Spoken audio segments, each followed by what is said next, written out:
Today is lesson 2 of Online Drawing 3, and we are going to draw a graphite self-portrait on white sketch paper. I have a variety of tools. I have my number 2 pencil, I have ebony pencil or a layout pencil, or any kind of soft pastel chunk would work. And I also have a pink pearl eraser and a pencil sharpener. So that's really all you're going to need for today's assignment. I'm going to talk just for a moment about the self-portrait because it's a dual problem. You have to, one, try and create a volume for the head, and at the same time, two, you're working on your own features, and so you want to see if you can create a likeness. Now, sometimes people do one or the other. Sometimes they're able to accomplish both. But in the beginning, your real concern is that you want to make sure that your head is really a volume. So I'm going to show you how to do a 3/4 view self-portrait. And I'll do my light layout first and then explain what happens next. I start with the farthest area, in my case to the left, because I'm lining everything up so that I can create distances between things like an eyebrow or an eye or a nose. So that's where I'm starting, is just that first edge. Along the edge is the eyebrow, the eye indentation, the cheekbone, and who knows how far down the chin is. We'll worry about that later.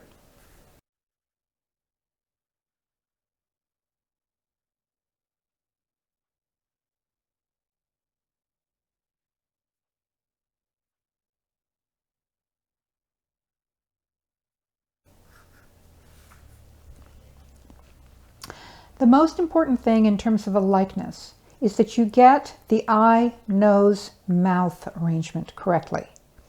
It's not about having two eyes and then somewhere in the middle you put a nose and somewhere else you put a mouth. There is a direct relationship between the eyebrow, which comes around and touches the top of the nose. Then when the nose comes down, it comes around and connects with the two lines right above the upper lip. Then the line here at the bottom of the nose is reflected here in the top lip. Along here is the line between the upper and lower lip, and then down here right under the nose mark, the two lines, the indentation, the middle of the lips is the bottom lip, and then a reversed curve for the beginning of the chin. If these are not reflecting what you see in the mirror, it will not look like you. So it's important that you get this portion correctly.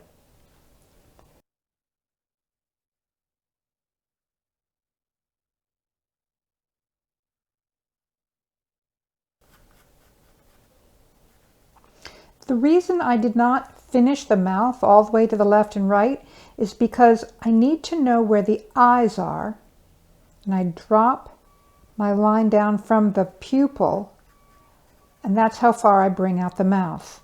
I drop the eye down, and that's how far I bring out the mouth. Now, if that seems too far over, then I should look again at the eye.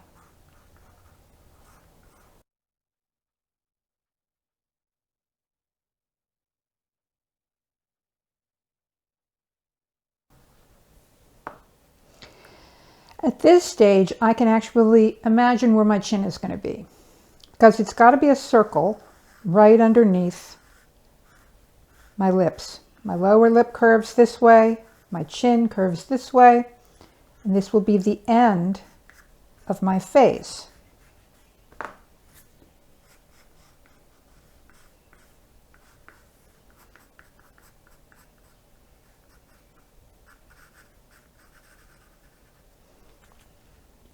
in order to figure out where your ear is, first you look and see, do I see my ear on this side?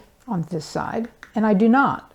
But I do see my ear on this side. And the first thing I do is I draw a line straight across from my eye, and I see with my pencil whether or not that intersects with the top of the ear. And the top of my ear is a little higher, but close enough.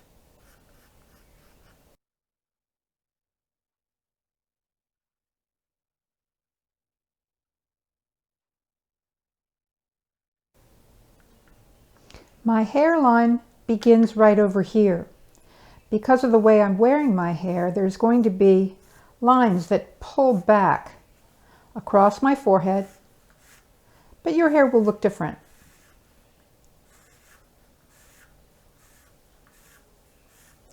The measurement from your chin to the middle of your eye, you will repeat eye to top of head. It will feel when you're drawing it as though it's too large from here up. But one of the things that we have is something called gray matter, which is the material back here, which has our brain in it. And so when you're doing a 3/4 view, you're getting the bulge at the back of the head, in addition to the height of how high your hair is.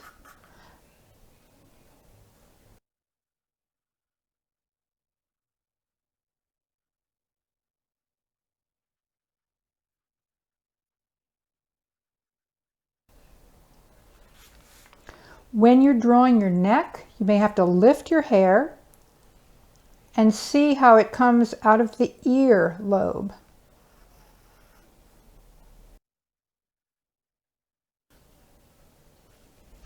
I'm lifting my hair also to see where the other shoulder is.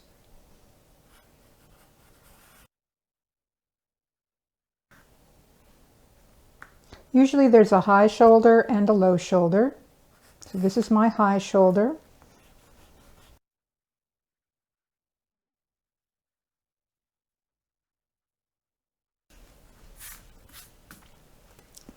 Usually there's also value change in your hair. So in my case, I'm going to make it darker right through here as it connects with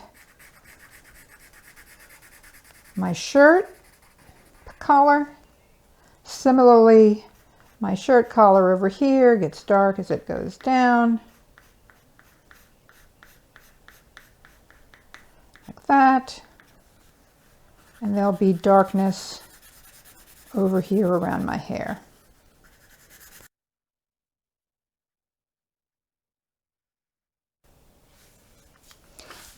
Now let's talk about the values in your face. You can go looking for values, but I can tell you where they're likely to show up. There will be values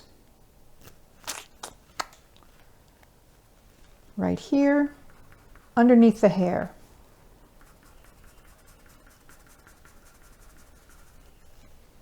And sometimes it changes, like this will come back like this. There'll be values around your part. Values under your eyebrows.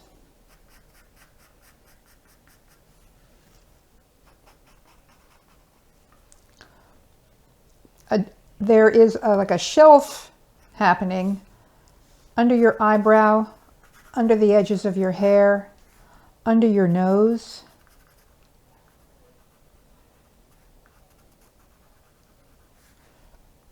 It's usually shadow on one side or the other here. The upper lip is generally in shadow compared to the lower lip.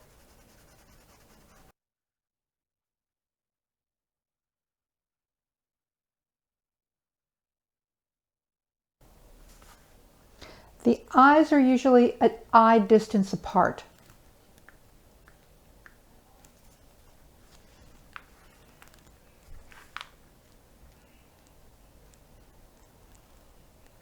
So mine are a little close together.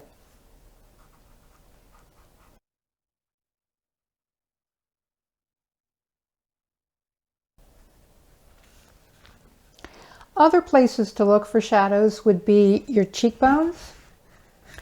If one side of your face is lit more, in my case, this whole side is in shadow.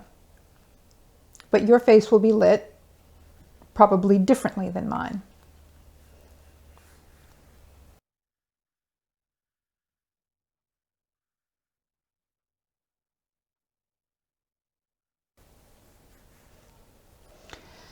Also, one side of your nose is usually darker than another. So look at yours and figure out where the darkness is.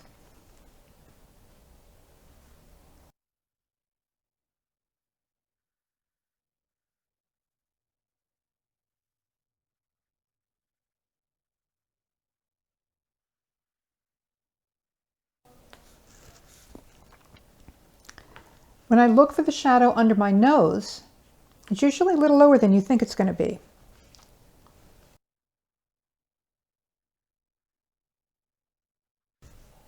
Now, if you want to use your finger or a blending stump, you can smooth some of these areas.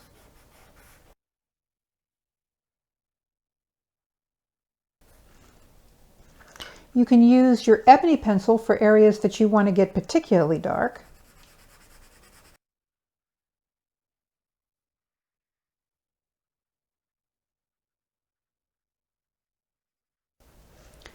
You also almost always have dark closest to your nose up here.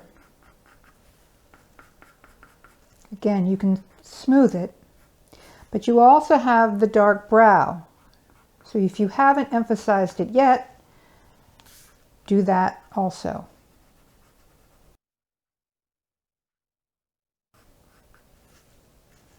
The line between the upper and lower lip is also one of the darkest places in your face.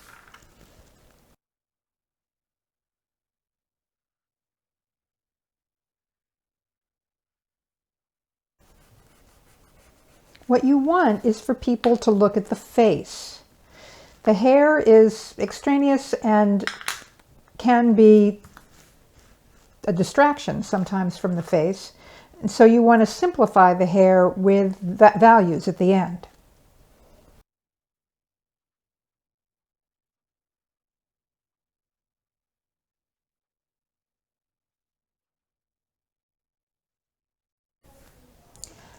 And don't forget to add the part behind your head if it shrunk while you were working. Look at the real distance between your eyebrow and your hairline, and then the distance between your hairline and the back of your head, and make sure that reflects what you see. In my case,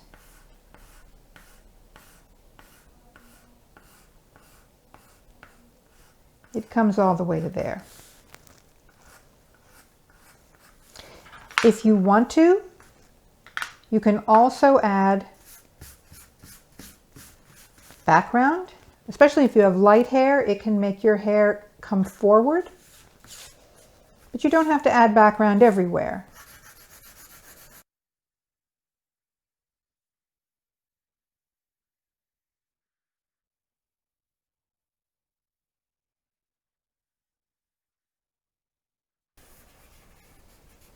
But sometimes that can finish off your drawing a little bit, pushing this side of your head forward, and you can have it gradually get lighter.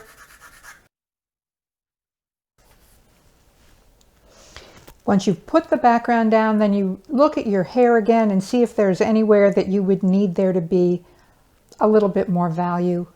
I see that this is the bright side of my face. And so what I'm going to want to do is darken some of this side.